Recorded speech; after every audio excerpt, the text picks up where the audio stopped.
Boa noite a todos. Hoje, 31 de março, segunda-feira. Espero que tenham tido um excelente pregão. Vamos ver como que fechou aí nosso Ibovespa, nosso dólar, tá? Entender quais foram os principais movimentos do dia no mercado de ações também, tá? Vamos começar aqui pelo nosso Ibov, colocar aí na tela para vocês. Mais um dia de correção forte. A gente teve bolsas globais lá fora a Nasdaq, tá? Em queda. Só a Nasdaq aí que se safou desse movimento de correção global aí antes até das tarifas do Trump saírem e entrarem todas em vigor. A gente teve um dia hoje com o VIX, o índice do medo, também subindo forte, e o mercado de renda variável, aí, o mercado acionário caindo forte. Hoje, então, o nosso Ibov fecha aí com 1,25 de queda aos 130.260 mil pontos. A gente tem uma correção aqui que, pela tendência atual do preço de alta, a gente pode encarar como uma tendência, como uma correção natural do preço, em direção à média de 20, à média de 200 aqui embaixo, onde a gente encontra aí um suporte mais relevante, onde o institucional pode mais estar de olho numa defesa compradora, aí nessa região dos 128.500, tá? Então acredito que o índice ainda tem esse espaço ainda para corrigir e precisa segurar nesse patamar aí da média de 200 que está vindo aqui por baixo, entre 127.800 e 128.500, essa região aqui marcar um fundo mais alto que esse fundo anterior, para aí então retomar um movimento de alta. Vamos ver que movimento vai ser acompanhado, quais notícias, quais são os dados econômicos que podem vir a trazer aí um otimismo maior para a bolsa e a gente atingir o topo histórico, tá? Então, a gente entrou num cenário agora mais de correção.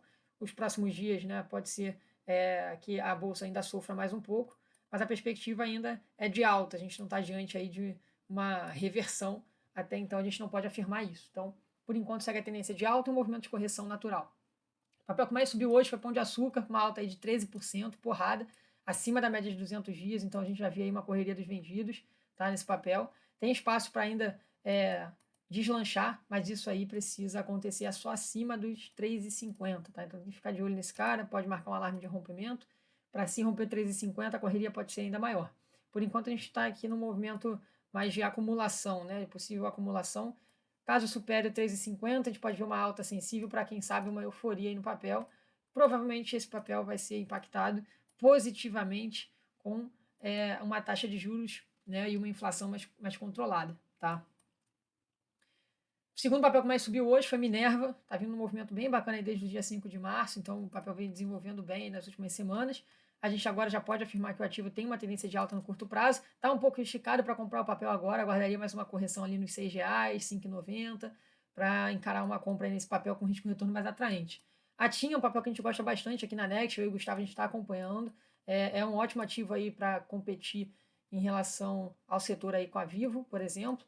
E, cara, a tendência de alta tá bacana, já vem subindo aí desde janeiro, desde o dia 13 de janeiro já impactou aí bastante, o papel já subiu, né, desde ali da semana do dia 13 até agora 30% já de valorização. Então tá bem bacana aí o papel, tem espaço para continuar subindo até ali os 19, R$ 20, tá? Então vamos ficar de olho aí nos próximos dias, quem sabe sai um alerta de oportunidade aí na TIM, beleza? Os papéis que mais caíram hoje foi Casas Bahia, fazendo uma correção aí também, deu uma bela de uma puxada nesse início de mês de março. Tá? E CVC também amargou uma queda de 6%, tá? Uma queda relevante, mas ainda então dentro de um movimento de alta passado, que é um pivô de alta, que é a primeira estrutura de alta após uma tendência de baixa.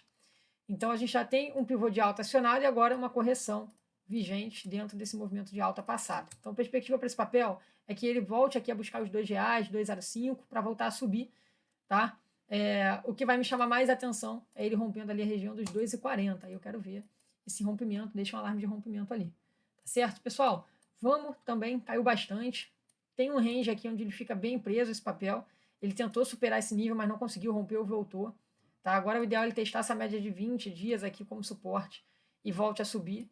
Para comprar esse ativo aqui, eu vou olhar só acima de 5,32, tá? Ele superando ali para buscar aquela média de 200 e quem sabe os R$ 7,00 lá para cima. Vamos dar uma olhada aqui no dólar, que acompanhou esse movimento dos DIs aqui para baixo, tá? Acabou perdendo todos os suportes prévios ali. Deixa eu colocar no gráfico de 60. A magnitude dessa queda aí foi bem forte, uma queda bem acentuada. Para quem gosta aí, ó, padrão de topo duplo acionado, tá? Uma queda bem acentuada no dólar. Tem um suporte prévio para a gente ficar de olho no 718 e depois essa região dos 700, 570, depois 5,677, tá? Amanhã, um ponto para ficar de olho no dólar, então 5,718 e acima do 41 pode dar um repique, pode dar uma compra acima desse 41 aqui, tá? Fica de olho e ainda mais forte acima do 55. Tá? Então pense em venda com o dólar abaixo do 41, tá? E abaixo do 17 pode pesar ainda mais, e acima do 41 já pode iniciar um repique, aí já vai ficar de olho na média de 20 lá em cima, tá? Aqui dos 60 minutos. Então vamos trabalhar nesses pontos, desses 2 pontos de inflexão amanhã aqui no dólar, tá certo? O índice futuro, com a queda da correção hoje mais acentuada, a gente vai ficar de olho no 130.500 aqui embaixo, tá? 130.490, essa região. E só vou olhar para a compra do índice acima do 780, que hoje foi o ponto de inflexão do dia, o 131.780. Então vamos ficar bem de olho nesse cara, é um cara bem importante para a gente definir a direção que a gente vai operar, principalmente com vista em fechamento de gap aqui, nessa região do 132.650, tá? Mas enquanto o índice estiver abaixo do 780, ele vai ficar mais pesadinho, tá? É isso, pessoal. Um forte abraço a todos e até amanhã. Valeu!